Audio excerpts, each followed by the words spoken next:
Berikutnya, Saudara, Komisi Pemberantasan Korupsi mencegah mantan Menteri Agama Yakut Khalil Qomas bepergian ke luar negeri di tengah pengusutan kasus korupsi kuota haji tahun 2024. Mantan Menteri Agama Yakut Khalil Qomas dicegah bepergian ke luar negeri sejak 11 Agustus hingga 6 bulan ke depan. Tak hanya Yakut, KPK juga mencegah staf sus Yakut dan juga seorang pihak swasta pemilik tur haji dan umroh. KPK telah menaikkan status kasus korupsi kuota haji ke tahap penyidikan, tapi KPK belum menetapkan tersangka dalam kasus ini. Yang pertama, Saudara YCQ ya, Menteri Agama periode 2020-2024, kemudian Saudara IAA yang merupakan staf sus Menteri Agama pada periode tersebut, dan juga Saudara FAM yang merupakan pihak swasta selaku pemilik tur haji dan umroh gitu ya. Pencegahan ke luar negeri kepada para yang bersangkutan tentu dibutuhkan penyidik agar yang bersangkutan tetap berada di Indonesia supaya dapat mengikuti proses penyidikan ini. KPK melakukan pencegahan ke luar negeri terhadap ex-Menteri Agama Yakut Khalil Qomas atas kasus dugaan korupsi kuota haji 2024. Menanggapi hal tersebut, Menteri Imigrasi dan Pemasyarakatan Agus Adrianto mengaku belum menerima laporan dari KPK soal pencegahan ke luar negeri pada mantan Menteri Agama Yakut Khalil Qomas. Agus bilang biasanya KPK akan bersurat ke Kementerian IMIPAS untuk meminta pencegahan orang yang berhadapan dengan hukum. Saya belum mendapat laporan. Sejauh ini belum ada pengajuan untuk permintaan pencegahan kepada yang bersangkutan. Nanti kalau ada informasi, nanti akan. Tapi mekanismenya seperti apa, Pak? Ya, mereka akan meminta kepada kita untuk melakukan pencegahan kepada seseorang yang sedang berhadapan dengan hukum yang dilaksanakan oleh aparat penegak hukum. Mantan Menteri Agama Yakut Khalil Qomas mengungkapkan baru mengetahui dari media massa perihal pencegahan dirinya di kasus dugaan korupsi penentuan kuota haji 2024. Dalam keterangan tertulisnya, juru bicara Yakut Khalil Qomas mengaku akan bertanggung jawab mematuhi proses penegakan hukum yang berjalan di KPK. Melalui juru bicaranya secara tertulis, Saudara, Yakut menegaskan bahwa keberadaan di Indonesia akan disesuaikan dengan kebutuhan penyidikan demi terungkapnya kebenaran secara transparan dan adil.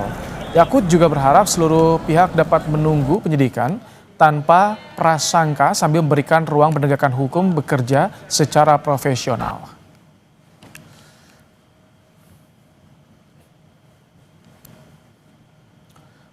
KPK telah mengungkap dugaan korupsi kuota haji diduga merugikan negara lebih dari 1 triliun rupiah. Penyidik mendalami pemberian perintah dan aliran uang ke sejumlah pihak. Ini baru saja naik ke penyidikan dengan sprindik umum, artinya memang masih dibutuhkan langkah-langkah penyidikan untuk nanti kemudian KPK menetapkan para pihak sebagai tersangkanya.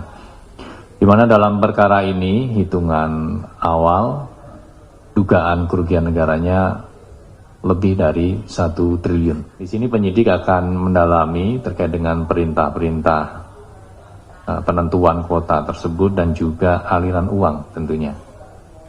Ya, karena kan yang dikelola oleh para agen ini, ya kemudian kita akan lihat apakah ada aliran uang ke pihak-pihak tertentu. Membahas soal pencegahan ex-Menteri Agama Yakut Khalil Qomas oleh KPK di kasus dugaan korupsi kuota haji 2024, kita sudah bersama dengan mantan pimpinan KPK, Saud Situmorang. Selamat malam, Pak Saud. Selamat malam, Mas. Baik, Pak Saud, ini kasus dugaan korupsi penyelenggaraan haji 2024 naik penyidikan. Kita punya catatan kelam di penyelenggaraan haji, Pak Saud. Mengapa ini bisa kembali terulang menurut Anda?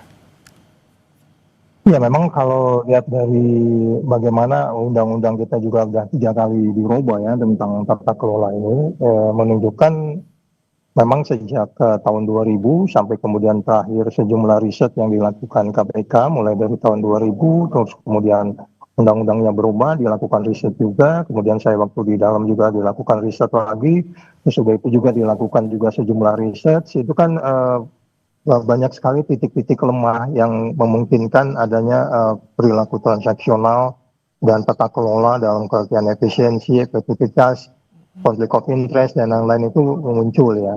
Jadi kalau kita lihat bagaimana dua case yang menteri sebelumnya juga itu kan terkait dengan tata kelola dalam kaitan juga apakah itu dana yang dikumpulkan untuk kemudian pemberangkatan ataupun katakanlah persiapan-persiapan mulai dari tanah air sampai kemudian di tanah suci.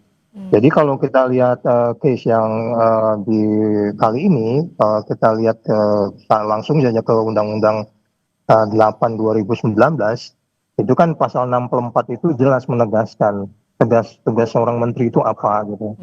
Nah, dugaan saya memang terkait dengan yang disebut sebagai kuota yang seharusnya 69, 68, 62 dan 8% itu kemudian diubah menjadi 50 kuota itu menunjukkan itu tidak sesuai dengan pasal 64 Undang-Undang 8 2019. Jadi yang bertanggung jawab sebenarnya ya tentu di dalam pasal 64 itu yaitu menteri. Gitu Mas Bray. Seperti tadi salah satu yang Anda sebutkan itu termasuk modusnya juga, sebenarnya ada dana operasional menteri juga yang dimodus ini. Beberapa celah banyak yang rentan di praktik korupsi di sana. Ini memang susah ditutup celah-celah itu. Iya, memang dari awal itu sejumlah rekomendasi awalnya itu kan ada 48 poin ya. Kalau mulai dari tahun 2005, terus kemudian beberapa poin juga tahun 2019, 2020 juga ada dalam kaitan pengelolaan dana juga itu banyak titik-titik yang sebenarnya kalau kita bicara auditnya, baik itu audit kinerja dan audit katakan keuangannya, memang sudah nampak titik-titik kelemahan itu yang kemudian KPK melakukan sejumlah rekomendasi, tapi rekomendasi itu tidak mulus seperti yang kita inginkan. Sehingga kemudian pertanyaannya adalah kalau kita lihat juga bagaimana 3 kali perubahan undang-undang itu kan arahnya kan sebenarnya itu ke tata kelola semuanya. Jadi rekomendasi, pengawasan, audit itu yang tidak perform sehingga kemudian orang bertanya apakah perlu lagi badan baru dan lain-lain. Itu semua kan arahnya sebenarnya bagaimana pertanggungjawaban dana dan memberangkatkan orang mulai dari rumahnya sampai kembali lagi ke rumah. Itu yang menurut kita banyak titik-titik yang ditemukan sehingga kemudian sejumlah rekomendasi yang dilakukan KPK itu mulai dari tahun 2000 mulai KPK berdiri sampai kemudian saya selesai dari KPK juga sejumlah rekomendasi masih dijalankan yang intinya adalah sebenarnya bukan tidak ada audit ya, audit itu jalan tetapi memang perilaku transaksional untuk menjaga orang-orang baik ini kita nggak bisa juga selamanya di sana gitu. Jadi kemudian kalau ada perilaku transaksional katakanlah dikaitkan dengan pasal tadi itu yang dikaitkan mengenai kuota, pasal 64 itu udah itu ya kalau udah peristiwa pidana ya KPK udah harus tinggal menunggu penindakan gitu. Karena tata kelolanya di depan cukup banyak itu tata kelolanya. Pak Saud, kalau pindah pengelolaan dari Kemenak ke BPIH ini jadi ada jaminan nggak sih? Pengawasan bisa lebih transparansi juga pengelolaan dananya. Yang jadi masalah kan main course-nya tetap sama. Main course-nya itu adalah terkait dengan kuota, terkait juga dengan mulai dari detail-detail katakanlah catering, transportasi, terus kemudian menjaga kuota itu untuk kemudian tetap pada seperti mana di dalam undang-undang. Nah itu kan menjadi sulit kalaupun ada badan-badan baru, kalau perilaku transaksionalnya akan jalan ya tinggal menunggu penindakan gitu. Apalagi kalau umpamanya nanti ada selain kerugian negara ada kickback ya.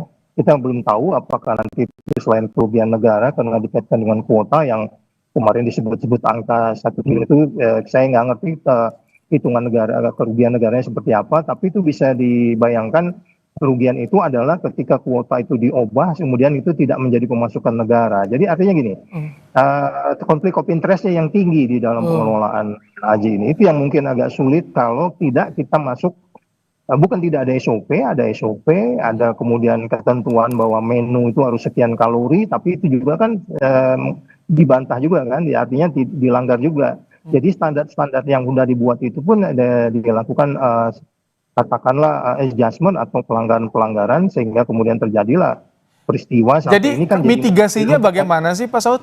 agar tidak mengadakan penindakan melulu, mitigasinya bagaimana? Mungkin tidak ditutup sampai tidak terjadi. Kalau kita lihat dari rekomendasi sejak ketemu angka 48, terus angka 37 rekomendasi sampai itu kan semua angka-angka itu dalam rangka menutup celah-celah itu. Tetapi kemudian kan bagaimana itu dilaksanakan itu menjadi persoalannya. Nah, kalau kemudian DPR sudah melakukan pengawasan, kemudian ada badan baru juga yang dipisahkan untuk kemudian supaya pelaksana dan pemerintah juga dipisah untuk saling check and balance satu sama lain. Tetapi kalau kemudian transaksionalnya masih muncul, auditnya bukan tidak ada audit. Dari audit itu kan kelihatan kinerjanya. Dari awal kan itu audit BPK itu sampai hari ini juga audit BPK-nya jalan. Tapi kan itu tidak bisa dijalankan kalau kita katakan tata kelola. Rekomendasinya kan cukup banyak.